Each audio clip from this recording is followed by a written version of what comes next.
Shocking wise, it's horribly shocking. Very effective. I wouldn't object to seeing those. That's so bad. That's horrendous. That's awful.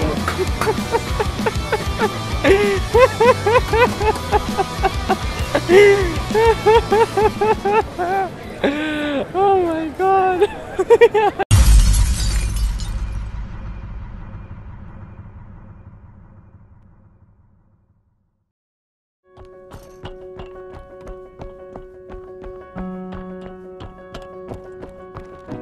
Shocking ideas are in just about every creative. Any person worth their salt as a creative is always looking to push the boundaries.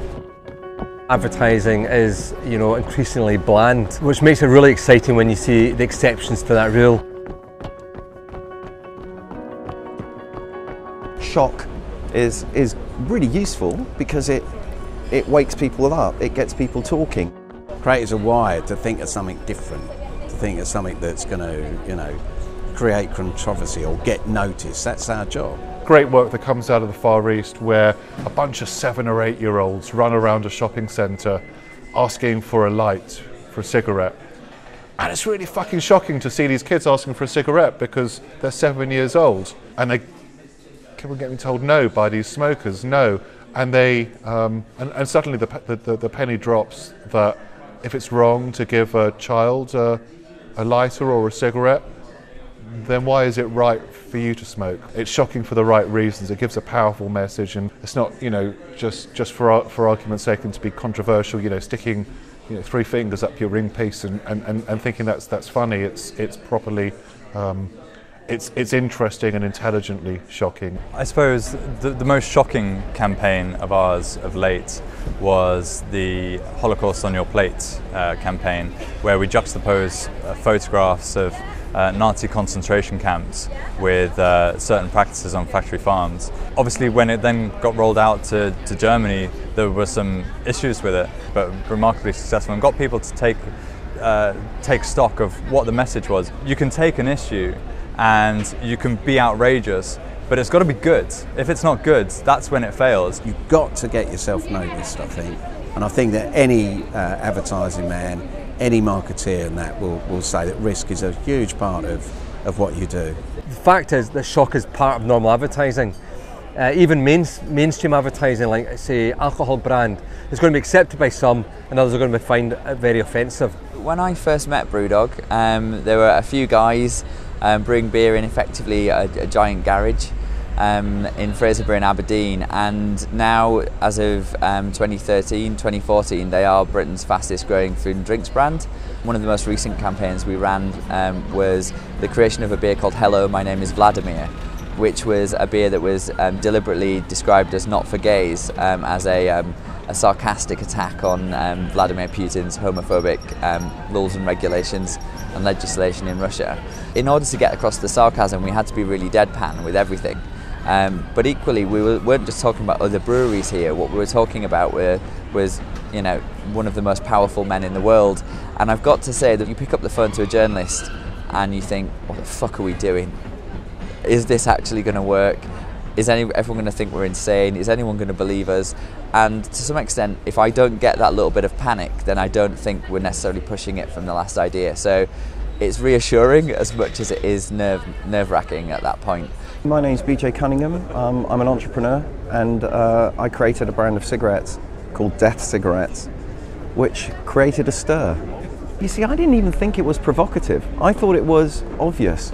In fact, I think it's provocative to call a brand of cigarettes Camel or Marlboro or anything else. In fact, the least provocative thing a cigarette should be called is, if you like, death, given that it's the only legally available consumer product that kills people when used exactly as intended.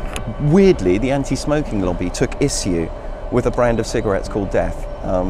The tobacco industry, nobody wanted to see a guy waving a skull and crossbones coming into the village, and the tobacco industry took massive issue. The government took massive issue. Everybody took issue with it, and there's so much hypocrisy and so much lies in the world of tobacco. Death Cigarettes was building a virtual bonfire, and we just kept putting logs on that fire, and if that fire burnt brightly, more and more people came and sat round our bonfire and listened to our story. And I guess if your story is relevant and interesting, or even provocative and interesting, people get their mates to come and sit around the fire too. And we had a big fire and we had lots of people around it and everybody had an opinion. Shock in advertising is increasingly rare because I think clients are more risk averse. When you're pitching an idea to a client, they want to see something controversial. They're not necessarily going to run it. If the client isn't a little bit scared, chances are you haven't put forward a good enough idea. Should be a bit scary. Like, is this going to work? I don't fucking know. I've never done it. Okay, great, let's have a go. They like to see that their agencies are prepared to come up with brilliant, different, alternative, sometimes shocking ideas.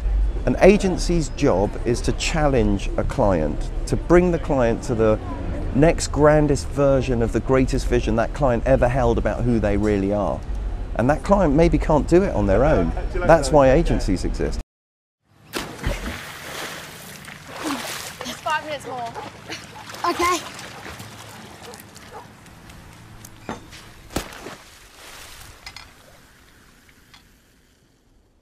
Jack!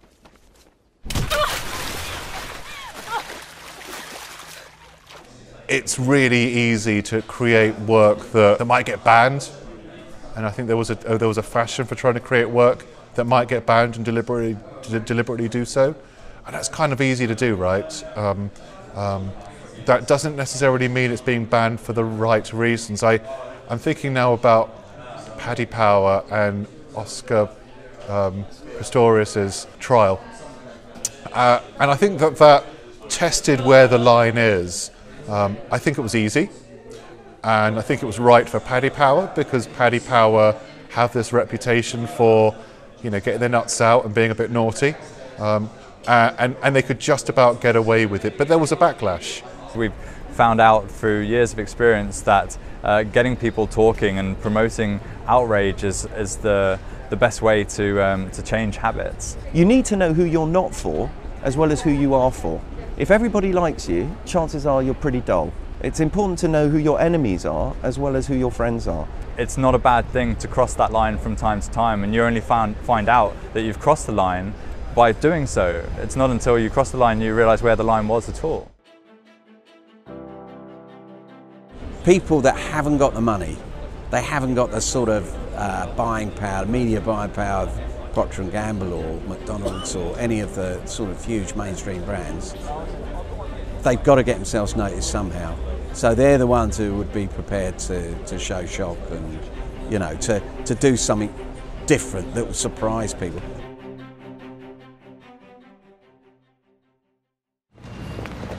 Morning. Can I give you some info? Morning, sir. Take a leaflet. Leaflet, guys. Morning, buddy. How are you? Would you like to take a leaflet? Fuck the poor? Would you like to take a leaflet, mate? What do you mean, fuck the poor? Fuck the poor. Fuck them. That's disgusting. What's all this? What do you think you should do? It's hard to get a job if you ain't got a place to live. I came from a poor country. She just fucked me as well, yeah? They've hit rock bottom. There's a reason for that. You should be thinking of a better way to get them off the street. The guy's cold down there, go give him a blanket. Is this a joke? We're going to become bitter, bruv, inside. I've been homeless for 2 years. You've got no fucking heart. No, I don't respect that at all. You're just standing there like an idiot. Do you not think it's too far? That is offensive. Fuck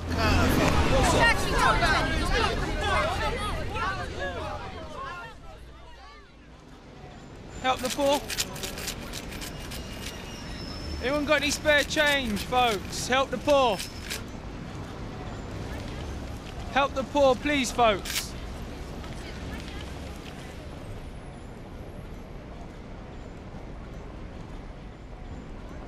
Anybody? Shock is a fire starter, but you've still got to burn the fire. You've got to have some logs. So if all you're doing is continuously shocking people, then you're pretty pointless. If actually you've got a story to build and a story to tell, then shock is a great way to start that bonfire. I think some of the most creative ideas we've had, such as the taxidermying the animals for the end of history, adding Viagra to beer for the Royal Virility performance, and even when we hosted the world's smallest protest outside of Parliament with a 4-foot dwarf and one sign, the creativity came from the passion. I think because there's a reason to exist and a cause there with BrewDog, it's quite easy for us to get excited and get creative with those ideas. The power of shock tactics works because you're breaking a convention, and there's no bigger convention than seeing a tank driving outside the Bank of England with a bunch of punks around it. And the FT don't get pictures like that all the time, so it worked very well in terms of press coverage. You get the point in it. I think you understand why people do it, because it works. You remember it. If it shocks you, it makes you remember the advert, doesn't it? It's not just about being shocking or just about being, you know, a swear word or, you know, or showing a part of the human body. It's about surprising people, getting noticed. I think it's so easy to shock just for shock's sake. I mean, it's really easy to stick a C word in somewhere or you know, be a little bit controversial. That's easy and lazy and sort of there's no longevity in that. I think if it's got a serious message and it's a kind of public health almost campaign, I think shock is more acceptable. I think if it's just a company promoting their own sales, I think, and it's kind of borderline offensive, I think it's, you know, not very acceptable. So in this world of mass communications, is shocking guaranteed to get noticed? No. If I want to think about the world of content out there, you know, one click away, I can watch Two Girls, One Cup or whatever else like that. Am I going to be competing with shocking and just so that I can try and trump Two Girls, One Cup? No. You know, my job is to create content that is going to be noticed. Great, but my job is also to create content, or at least conversations, that ultimately lead to the cash register going. The people who might criticise shock tactics are probably the ones that don't have the testicular fortitude to go out and do it themselves.